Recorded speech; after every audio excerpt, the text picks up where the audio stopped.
ሰላም ሰላም ሰላም ሰላም እንዴት ናችሁልን ውድ የቻናላችን ቤተሰቦች? ዛሬ በብዙዎቻችሁ ጥያቄ መሰረት ገዳም ሰፈር አካባቢ ተገኝተናል። እንግዲህ እንደምታውቁት ወደ ገዳም ሰፈር አካባቢ የመልሶ ማልማት ስራ እየተሰራ ነው የሚገኘው እና ጥንታዊ የነበሩ ቤቶች እየፈረሱ ነው የሚገኙት። እንግዲህ ብዙዎቻችሁ ይሄን አካባቢ አሳየን ምን አዲስ ነገር አለ ብላችሁ ጠይቃችሁ ነበር። እንግዲህ በዛ ጥያቄ መሰረት ዛሬ ወደ ገዳም ሰፈር መተናል ማለት ነው።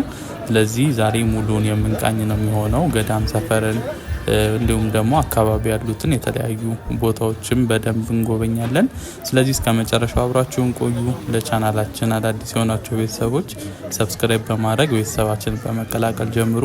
እንዲሁም ደግሞ ይህ ቪዲዮ ለሌሎች ተደራሽ እንዲሆን ለቻናላችን እድገት እንዲረዳን ላይክ እና ሼር በማድረግ እንድታበረታቱን ስንል በአክብሮት እንጠይቃቸዋለን።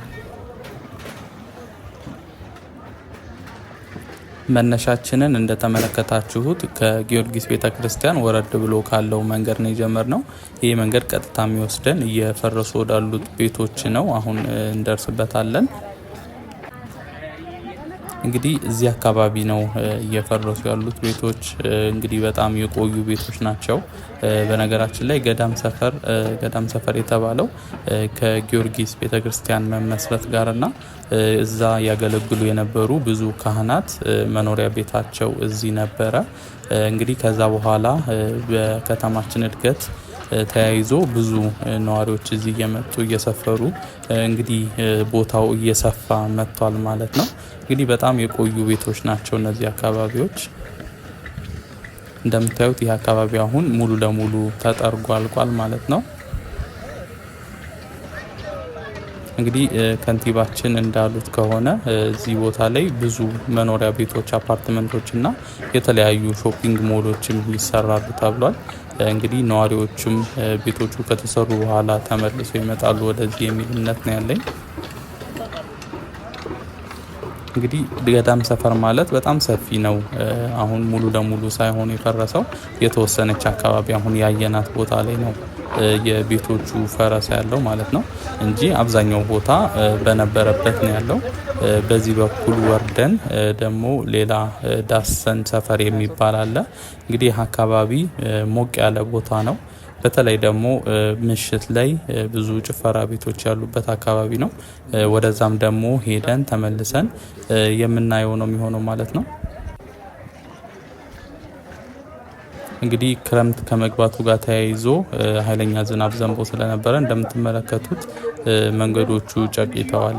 የተወሰነ አስቸጋሪ ነገር ነው የሚታየው አሁን ላይ።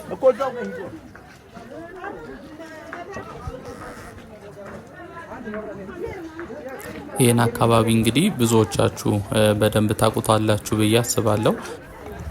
ምናልባት የማታውቁ ካላችሁ የሚገኘው ከጊዮርጊስ አራዳ ጊዮርጊስ ቤተክርስቲያን ጀርባ ነው። እሱ ማለት ወደ መዘጋጃ ያለው አካባቢ ማለት ነው። ከሱ ጀርባ የሚገኝ ሰፈር ነው። በጣም የቆየ አካባቢ ነው። እንግዲህ ይሄ ቤቶቹም እንደምትመለከቷቸው በጣም የቆዩ እንደሆኑ ያሉበት ሁኔታ ያስታውቃል። እንግዲህ አሁን እዚህ እየተሰራ ያለው እንደነገርኳችሁ የመልሶ ማልማት ነው። እንግዲህ ከተማችን ላይ ብዙ ቦታዎች ላይ የመልሶ ማልማት ስራ እየተሰራ ነው የሚገኘው። በቅርቡም የተመለከትነው የቅጠል ተራ ፕሮጀክቱም እንግዲህ የዚሁ አካል ነው ማለት ነው። ቅጠል ተራንም ተመልክተን ነበረ። እንደዚህ በጣም የተጎሳቆሉ ቤቶች የነበሩባቸው አካባቢዎች ፈራርሰው አሁን ደረጃቸውን የጠበቁ ረጃጅም የሆኑ አፓርትመንት ቤቶች እየተሰሩና እዛው ለነበሩ ነዋሪዎች ተላልፈው እየተሰጡ ነው የሚገኙት። እዚህም እንግዲህ እየተሰራ የሚገኘው ይሄው ነው። የተወሰኑ ቦታዎች ፈርሰው እዛው ላይ ለነዋሪዎቹ እንግዲህ ምቹ የሆነ መኖሪያ ቤት እስከ G+9 ድረስ የሚደርስ ምቹ የሆነ መኖሪያ ቤት ተሰርቶ ለነዋሪዎቹ ይሰጣቸዋል ማለት ነው። ይህም እንግዲህ እዚህ የነበሩትን የተጎሳቆለ ኑሮ በተወሰነ መልኩ ያሻሽለዋል ብዬ አስባለሁ። እነዚህ ናቸው እየተሰሩ የሚገኙት ህንፃዎች። ይሄ ማለት ከዳሰን ሰፈር ቀጥታ ሲወረድ ያለው መንገድ ነው ይሄ የምንመለከተው። ዳሰን ሰፈር የሚባለውን ደግሞ ይሄኛውን አይተን ከጨረስን በኋላ ተመልሰን እንመለከተዋለን። አሁን ከመጣንበት መንገድ ወደ ላይ ከፍ ብሎ ነው የሚገኘው። ይሄ ቦታ ማለት ቀደም ስንል ከነበርንበት ቦታ በተቃራኒ መንገድ ያለው ቦታ ነው።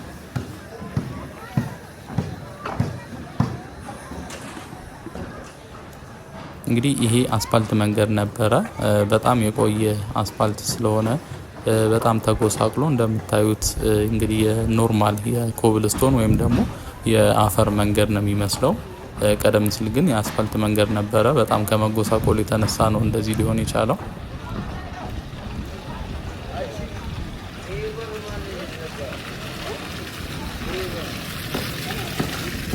ክረምት ከመምጣቱም ጋር ተያይዞ መንገዱ እንደምታዩት በጭቃና በውሃ ተሞልቷል። ይሄ እነዚህ የምንመለከታቸው አረንጓዴዎቹ ቆርቆሮዎች ቀደም ስንል በዛ በኩል ስናየው የነበረው የፈረሱት ቤቶች ናቸው። በዚህ በኩል በቆርቆሮ ታጥሯል ሙሉ ለሙሉ ማለት ነው።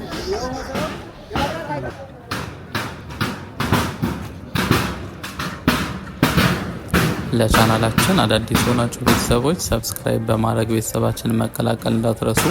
በየቀኑ በምንሰራቸው የዎኪንግ ቱር ቪዲዮ አዲስ አበባ ውስጥ እየተሰሩ ያሉ አዳዲስ ፕሮጀክቶችና አዳዲስ ገጽታዎችን በየቀኑ የምናስቃኛችሁ ነው የሚሆነው። እንዲሁም ይሄ ቪዲዮ ለሌሎች ተደራሽ እንዲሆን ለቻናላችን እድገት እንዲረዳን ላይክ እና ሼር በማድረግ እንድታበረታቱን ስንል በአክብሮት እንጠይቃችኋለን። በውስጥ በኩል እንደምትመለከቱት ነው የፈረሱት ቤቶች ናቸው እንግዲህ በውስጥ በኩል የሚታዩት። የተለያዩ ኮንትራክተሮች ቦታውን ተረክበው እንግዲህ የተለያዩ ዲዛይኖችና የኮንስትራክሽን ስራውን ለመጀመር የተለያዩ ስራዎችን እየሰሩ ነው የሚገኙት።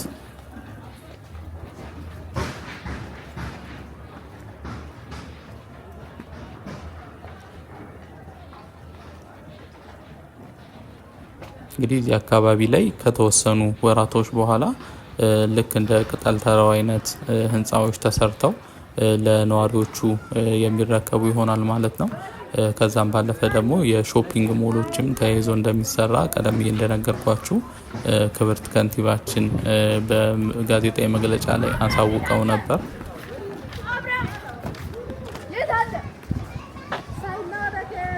በዚህ በስተቀኝ በኩል በሚወስደው መንገድ ነው በሌላኛው በኩል የሚያሳየው ማለት ነው። ቀደም ስንል የነበርንበት የመጀመሪያ መነሻችን የነበረው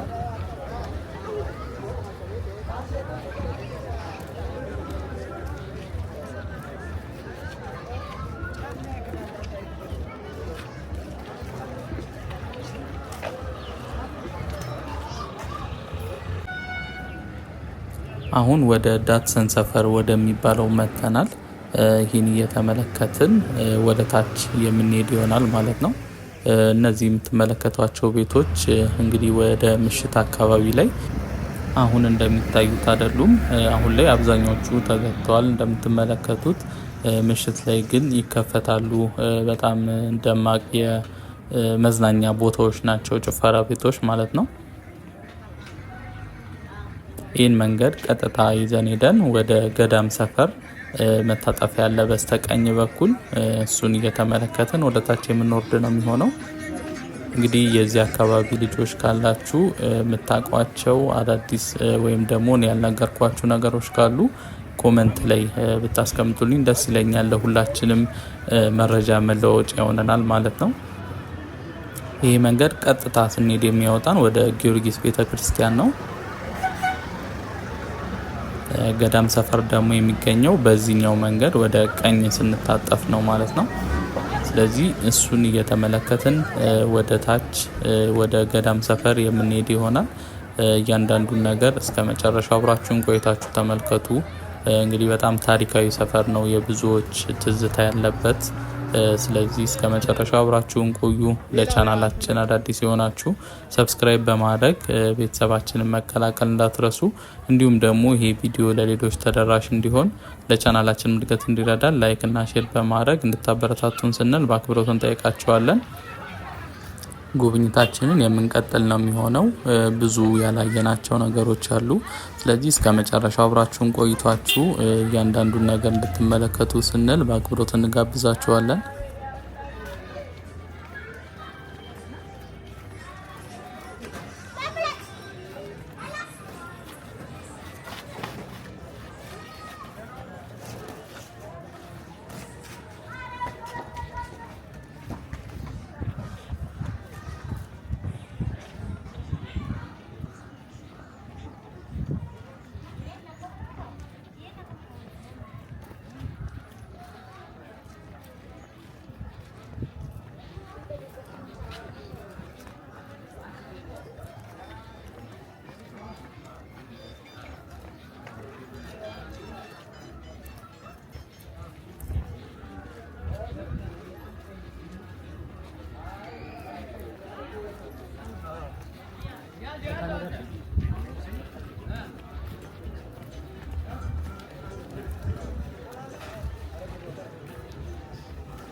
Sharp sa disulilakan.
እዛ ይሄን አንዴ